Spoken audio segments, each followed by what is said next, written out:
The Radio Memories Network is brought to you in part by Liberated Syndication. Podcast publishing made easy. Libsyn.com. That's Libsyn.com. Superheroes are those fictional characters noted for their feats of courage and nobility, and who possess abilities beyond those of mere common man. They have inspired us since their debut in 1938 and have kept us in suspense with epic adventures.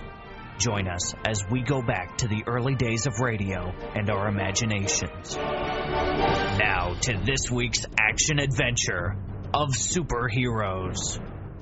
Now let's join this week's exciting episode of The Blue Beetle. The Blue Beetle.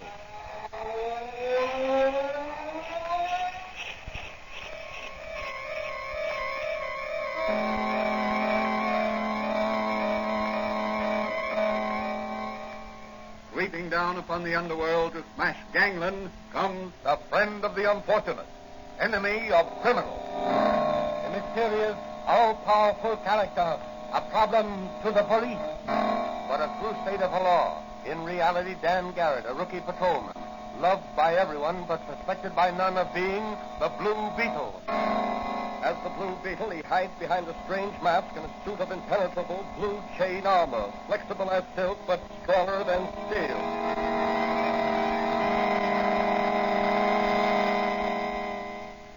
Today's episode of the Blue Beetle is entitled The Sea Serpent. Rumors have reached the city that a sea serpent has been ravaging the nearby coast. Already, several bodies have been washed ashore. Each of them has borne the mark of a serpent's fangs. What is behind these rumors? Are they true? Is there really a sea serpent ravaging the coast? Or is there a definite plan on foot to frighten people away from the shore resorts? As our story opens, Dr. Franz is listening to the radio while dusting the shelves of his little apothecary shop and awaiting the usual morning call of his young friend, Patrolman Dan Garrett, who in secret is really the Blue Beetle.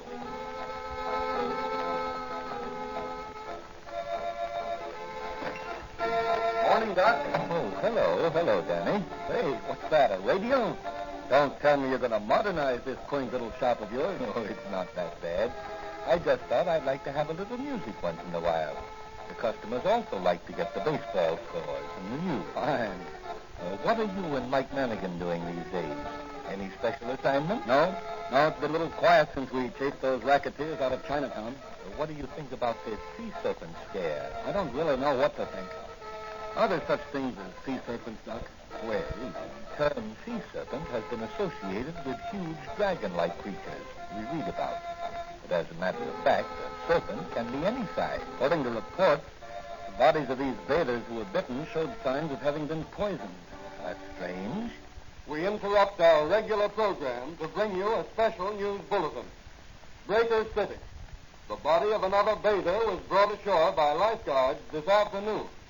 The bather, a man about 50, showed signs of distress while swimming about 300 feet offshore.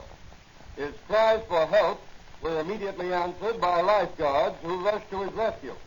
However, when brought to shore, he failed to respond to efforts at respiration and died on his way to the hospital. Doctors who examined the man reported finding marks upon the man's leg resembling snake bites. They contend that the man did not drown, but died from the effects of poison. Late news dispatches will be given over this station as received. We continue now with our regularly scheduled program. Very strange. Yes, in fact, I'd say the whole thing looks very fishy to me, if you'll excuse the pun. Well, what are you going to do about it? Well, our territory doesn't extend beyond the city limits, but I'm going to ask the commissioner to let Officer Manigan and me take a run down to Breaker City and see what we can uncover. That's a good idea, Danny. The sea air will do you good. If I go, I'll drop in to see you when I get back. Are you wearing the poison detector ring I gave you, Danny? Wouldn't be without it. You may find it useful on this case. Remember, the stone turns from green to yellow in the presence of poison. I know. Well, so long, Doc. If I catch a sea serpent, I'll stuff him and bring him back to you.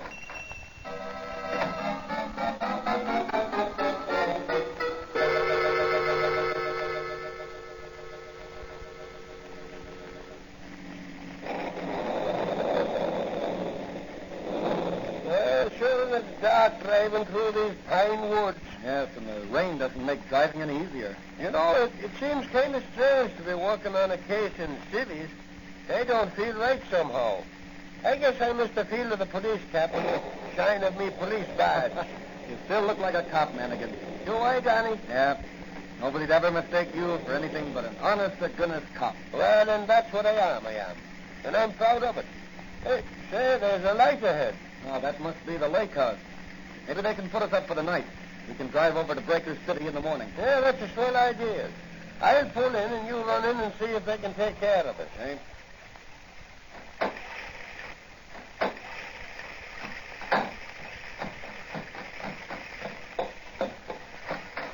Good evening. Kind of wet outside, isn't it? Yes. Well weathered for duck. Traveling far? My friend and I are on our way to Breaker City. We saw your lights and decided to stop off for the night. Are you the clerk? I'm the owner.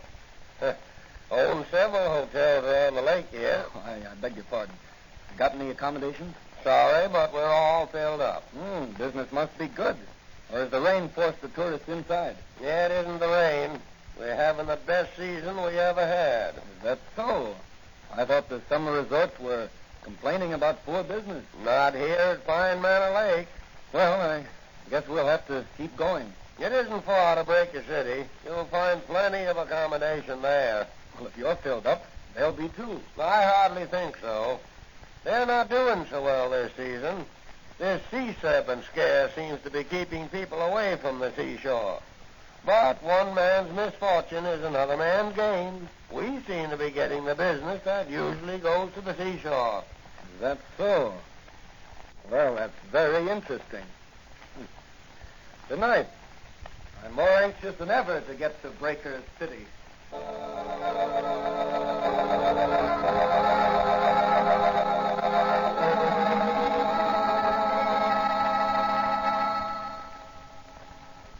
Say, Danny, this is a swell room they gave us overlooking the ocean and only $4 double. Yes, we must be the only guest in the hotel. The lobby is as dead as a museum after closing hours. How about a bite to eat before we turn in? That's a good idea. Let's go in the coffee shop here. Sir, gentlemen, what'll it be? Some Java, a piece of apple pie a la mode, and a slice of cheese. Okay. Yours, mister? Well, my friend here is dieting, but I'm hungry. Bring me a glass of hot milk and a toasted roll. For such a husky lad, you're a small eater, Danny. But what I eat makes muscle. Hey, look through that window out there on the boardwalk. Isn't that Joan Mason of the Chronicle? Yeah. Well, she's coming this way. And there's a man following her. Hey, Daddy, come on. Take your hands off that girl. Can't do it. Beat it, wise guy, or I'll croak you. You and who else?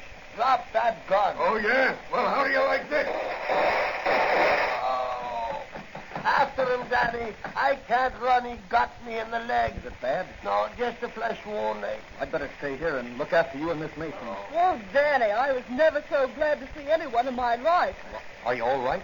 Yes, but what about Officer Manigan here? He can't walk. I'll be all right if Danny will lend me a shoulder to lean on. Oh, come on, Mike. We'll get you into the hotel and call a doctor. In the morning, we'll send you back to the city, a wounded hero. Okay. But right now, I want that piece of apple pie a la mode with cheese and the cup of Java.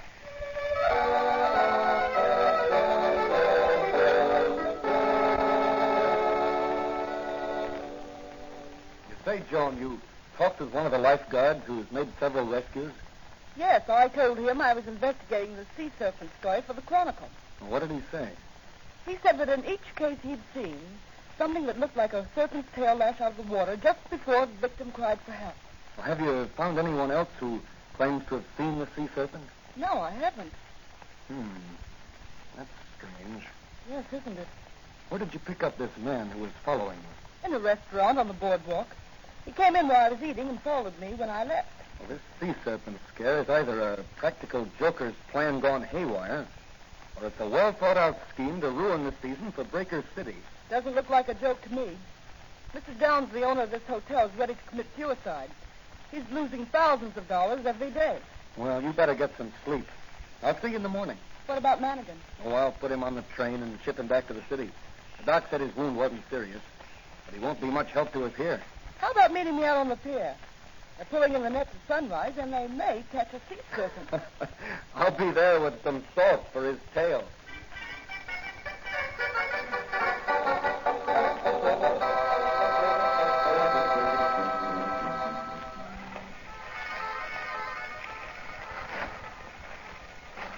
Hey, we better hurry, Joan. They're starting to haul in the net. I'm right with you.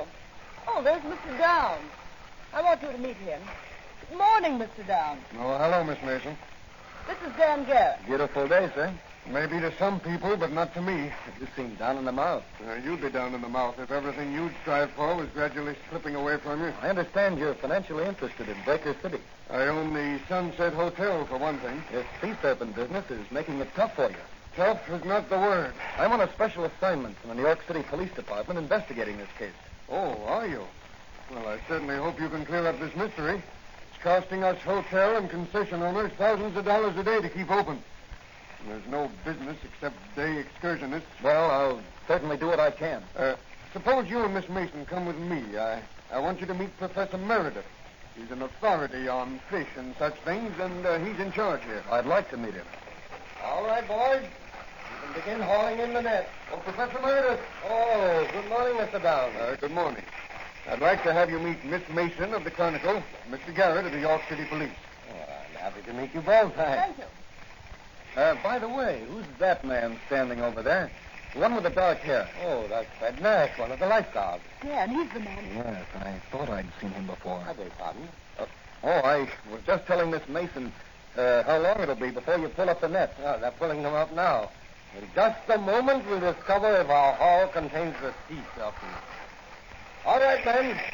Bring the net over the pier. And keep the sides up. We don't want to lose any fish. Okay. That's got it. Now roll a little bit.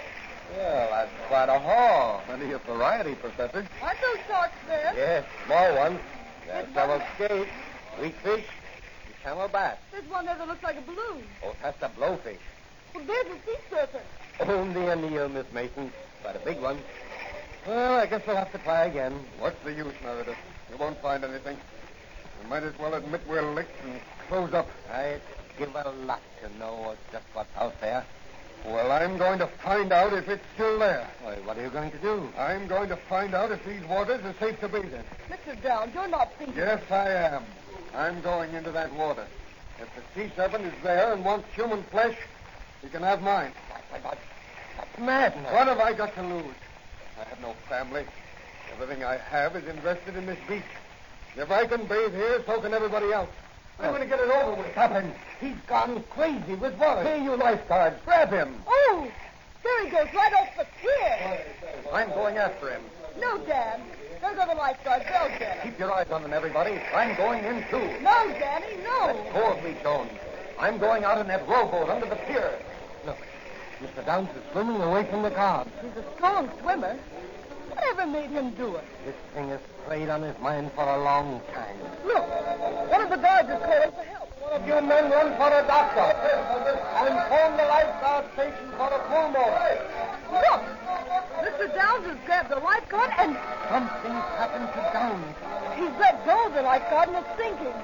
Hurry, Daddy, to the boat. Oh, the serpent's got Mr. Downs. He's got him. I know it.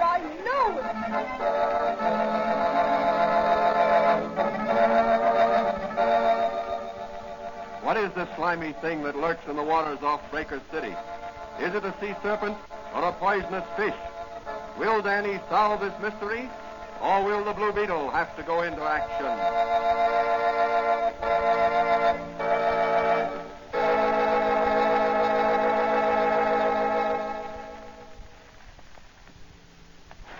Time later at the Breaker City Hospital, Dan Garrett and Joan Mason are waiting outside one of the private rooms for Professor Meredith. How is he, Professor? Mr. Downs is dead. Dead? Yes. Didn't the pulmotor help him? Mr. Downs didn't die from the effects of submersion. He died from the effect of a poisonous bite. Then you think... There were 2 punctures on Mr. Downs' leg. like those left by the fangs of a fairly large serpent. No one saw anything in the water. Strange how the effect of that serpent's bite is exactly like the bite of a cobra. The reactions are identical. Could it be a water moccasin? You don't find water moccasins in the ocean.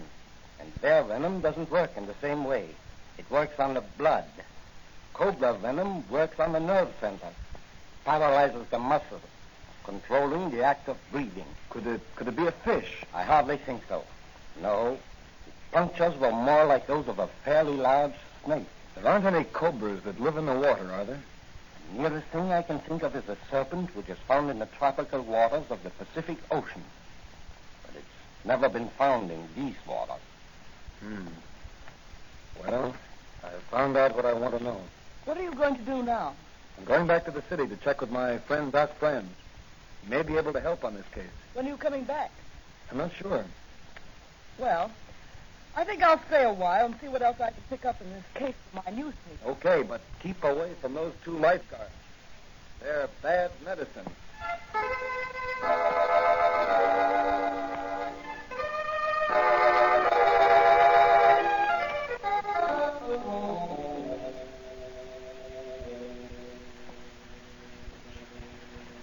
So you suspect the 2 lifeguards of being implicated in these deaths?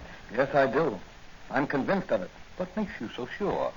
All the time I was rowing the boat with the 2 lifeguards and Mr. Downs back to shore, the stone in the poison detector ring was bright yellow.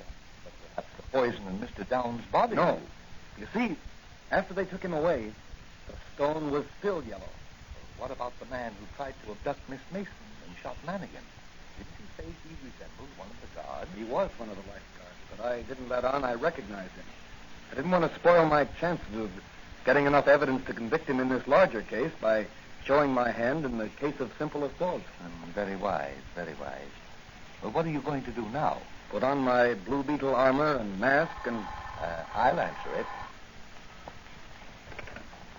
Hello? Patrolman Dan Garrett? Yes. Yes, he's here. It's for you, Danny. Long distance. Long distance. Probably Joan Mason. Hello?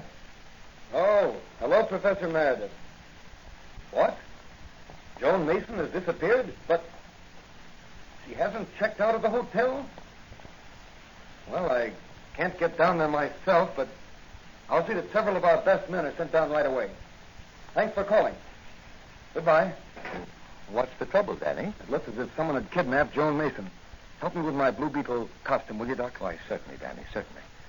Where are you going? I'm driving down to Breaker City. But you just told Professor Meredith you weren't coming That's down. right. Dan Garrett isn't. But the Blue Beetle is.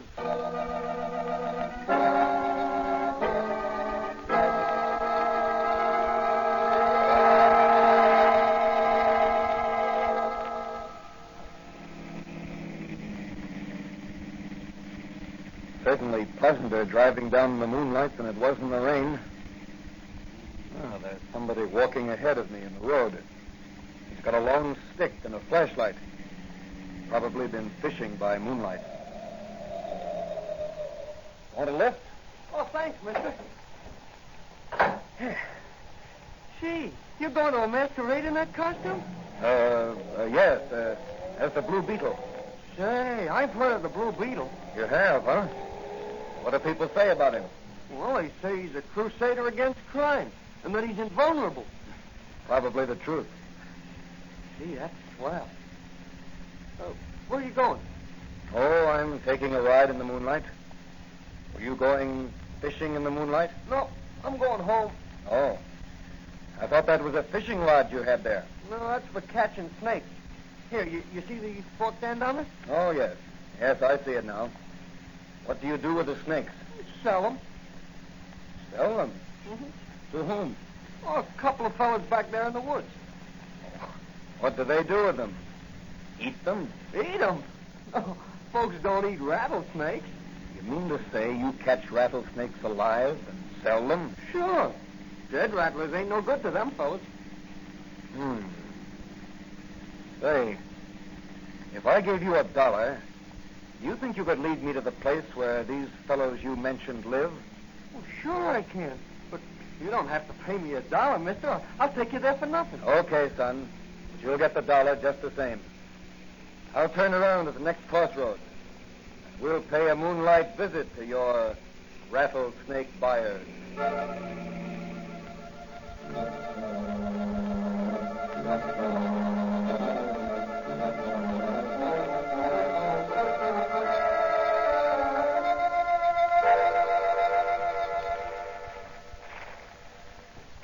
So, Miss Mason, it's very unfortunate for you that you got as far as you did with your investigation. I'm sure your newspaper will miss your valuable services. What are you going to do with me? Make sure you won't disclose the information you have to anyone. You can't get away with this. Oh, you are in error, Miss Mason. We have gotten away with it in the past.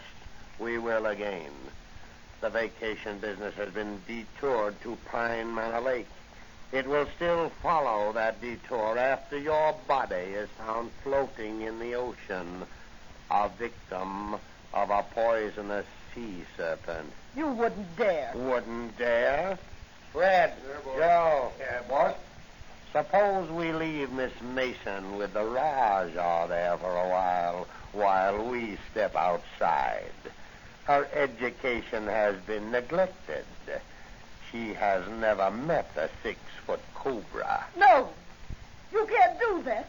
You can't. Raise the lid of his cage and let him... The Blue Beetle. Yes, the Blue Beetle.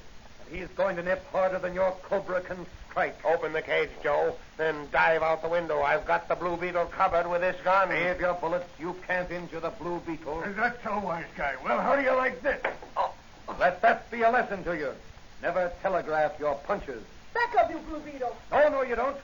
Well, how do you like this, Blue Beetle? A rattlesnake around your neck. You're a fool. No snake can bite through this chain armor. Here, I give it back to you. Ah, take him off. He'll kill me. You're yellow when you're cornered, you murderous crook. Look out, Blue Beetle. Don't tear over the King Cobra's cage. Get me out of here. Take him off. Get me out of Wait. here. I'll paralyze him with my magic ray. There. That'll hold him for a while. Now for the one around your neck, Slavitt. There. I should have let you die the agonizing death some of your victims have died. I'm bitten. I'm poisoned. I'm going to die. Not by poison, Slavitt. The law will take care of you in the proper manner. Here, Miss Mason, give me a hand. We'll handcuff these lifeguards to the snake's cages. They're still unconscious. Now, put these snakes back in their cages. There. You certainly have a powerful punch, Blue Beetle. I need that power. Now, Mr. Slavitt, we'll take care of you. Keep them away from me. Keep the snakes away from me. Here, get in this room here. What are you going to do with me? Don't let them at me. Don't let them Get at up. me. Don't let them Here, get up on this chair and climb up onto those rafters. Oh, I can't. Now, I'll just pull the King Cobra's box over here, under you, and open the lid. Then we'll shut the door and let the Cobra guard you till the police arrive. I don't think you'll try to escape. Come on, Miss Mason. I'll drop you off at your hotel. You can phone a front-page scoop to your paper. And the heading will be Sea Serpent Hoax Exposed. Murderous racket smashed by the Blue Beetle.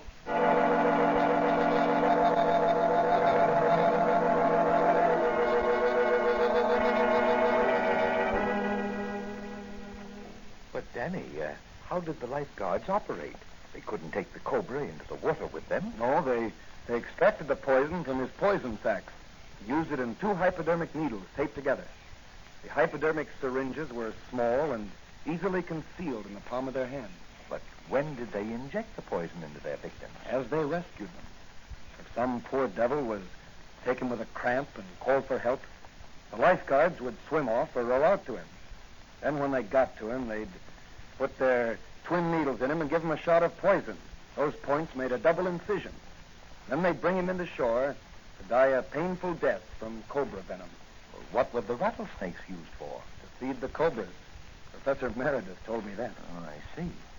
Well, how do you account for the stories of people actually seeing the sea serpent? Oh, they let their imaginations run riot after the lifeguards started the serpent story. I see. And you got your first clue from the poison detector ring I gave you? Yes, Doc. It was your gift to me that really saved the businessmen of Breaker City from ruination. Well, you did a good job, Danny. Yes, but I'm glad it's over. I never liked snakes. And I'll fight them whether they crawl on their bellies or walk on 2 feet.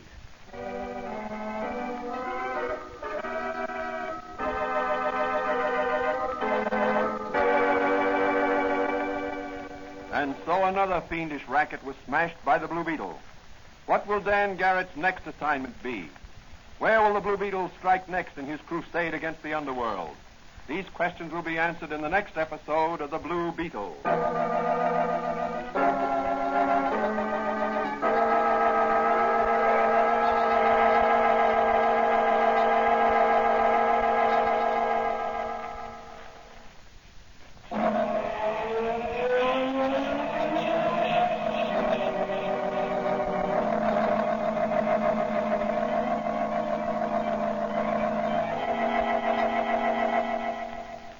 Beetle is a copyrighted Fox feature appearing in Mystery Men Comics magazine on sale at your newsstand. The Blue Beetle is on the air twice a week on this same station. Consult the broadcast schedule in your local newspapers. And don't forget to listen in.